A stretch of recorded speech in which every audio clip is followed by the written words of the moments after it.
वर्तमान समय पाणीपाग विभाग पक्षर मिलता लाटेस्ट खबर अनुजाई जारी है रेड वार्निंग। यही दुई जिले में प्रबल अति प्रबल बर्षिब। पश्चिमबंग उपकूल में सृष्टि होता लघुचाप अवपात परिणत होती। यह वर्तमान बारिपदा ठारू 190 किमी दूर में केन्द्रीभूत होती।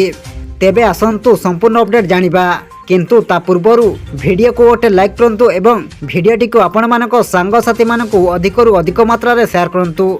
जदि आम चैनल रे आपण प्रथम थर वीडियो देखुछंती ताहले एबे ही चैनल को सब्सक्राइब करी पाखरे थिबा बेल आइकन को प्रेस करी ऑल नोटिफिकेशन ऑन कर रखंतु, जहा द्वारा आगो को एमिति पाणीपाग संबंधी लेटेस्ट अपडेट आपण माने सर्वप्रथम आम चैनल माध्यम रे पाई परिबे।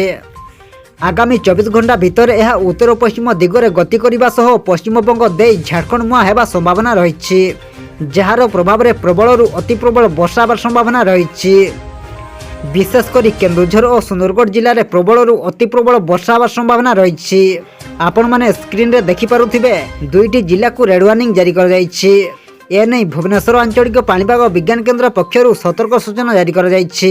भुवनेश्वर आंचलिक पाणीपाग विज्ञान केन्द्र जारी करिथिबा बुलेटिन अनुसार शुक्रवार अर्थात आसंता काली सकाळ 8:30 पर्यंत सुंदरगढ़ और केन्दुझर जिले में प्रबल अति प्रबल वर्षा होबार संभावना रही। यही दुईटी जिले में 20 सेंटीमीटर अधिक वर्षा होबार संभावना रही, सेथिपई रेड वार्निंग जारी कर जायछि। सेहीपरि कटक, जाजपुर, ढेंकानाल, अनुगुड़, संबलपुर, देवगढ़, झारसुगुड़ा, बरगढ़, भद्रक, बालेश्वर और मयूरभंज जिले में केतेक स्थान में प्रबल वर्षा होबार संभावना रही। यही सब जिले में 12 ରୁ 20 सेंटीमीटर पर्यंत वर्षा हो पारे, सेथिपई ऑरेंज वार्निंग जारी कर जायछि। आपण माने स्क्रीन रे जिला गुडी को देखि पारुथिबे बलांगीर, सोनपुर, बौद्ध, नयागढ़, खोर्धा, पुरी, जगतसिंहपुर और केन्द्रापड़ा जिले में मध्यम धरणर वर्षा होबार आशंका रही।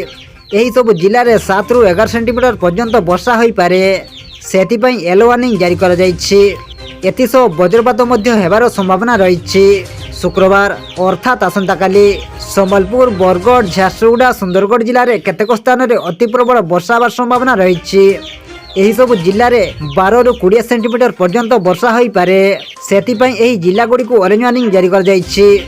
ठीक सेहीपरि नुआपड़ा, बलांगीर, सोनपुर, बौद्ध, अनुगुड़, केन्दुझर, देवगढ़, मयूरभंज और बालेश्वर में प्रबल वर्षा होबार संभावना रही।